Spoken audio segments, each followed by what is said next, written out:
The first step in this mochi is going to be the strawberry jam. We're going to start off by just chopping the strawberries into small pieces. They don't have to be exact, they don't have to be even, just make sure they're all relatively small. We want to make this first because we want to get the strawberry jam chilled. We don't want to put hot jam into cold mochi. It's going to ruin everything, it's going to be yucky, so make jam in advance, please. Add your chopped strawberries to a pan or pot. I use a pan because it's quicker, and you're going to add enough sugar to coat all of the strawberries. There's no exact amount, just go by eye. If the pan gets too dry at any moment and starts to, kind of stick and burn, feel free to add some water, but make sure to, mix it frequently to prevent it from happening. After about 20 to 30 minutes of cooking, your jam should look something like this. Strawberries are really soft and the jam has reduced down to, a jam. Place your jam in a bowl. Place said bowl with jam into the fridge until it's fully cooled down. While the jam is cooling down in the fridge, this is a perfect chance to make our mochi. I'm using Mochiko sweet rice flour. You're going to measure out 160 grams of that, followed by 60 grams of sugar, and I'm also going to add some matcha powder because I like matcha. Add 10 grams of that if you want to add matcha as well, but you don't have to.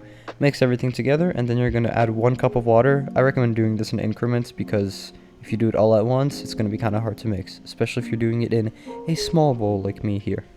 Mix your mixture together until it's fully incorporated, cover with plastic wrap, and microwave for 1 minute. Then you're going to mix it again with a wetted fork. Make sure to use a ramekin with some water or anything with water in it. Repeat it 2 more times, microwaving it in 1 minute increments, and your mochi dough is basically done. By the way, I did take the mochi ingredients from Joshua Weissman's channel, so his channel and his video will be in the description down below. Sift some cornstarch on top of your mochi, below your mochi, and, just all over the parchment paper that you're working on, and you're going to flatten it out with your hands and with the help of a rolling pin. After you've rolled out your mochi, I recommend putting it in the fridge for about 20 to 25 minutes to firm up, and after you've done that, you're just going to make mochi kind of rings like I'm doing here. Mine are going to turn out quite small because the ring itself that I'm using is small, but if you have a bigger ring, please use that.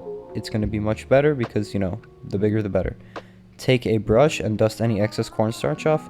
Flatten the mochis with your thumbs and your hands. Add a little bit of your filling. Do not overfill these or else they're gonna, pop. Then you're going to pinch the top by folding the sides into the center in a way first. And your mochi is done. Repeat this with the rest of your mochi dough and you are done. Dust the top once more. And after this, I recommend placing it in the freezer for about 1.5 hours. The mochi is going to firm up nicely and it's going to taste way better, in my opinion. Slice your mochi in half after it's out of the freezer, or right away, it doesn't matter, and it's done. That's all there is to it. Thank you guys so much for watching, and I will see you next time.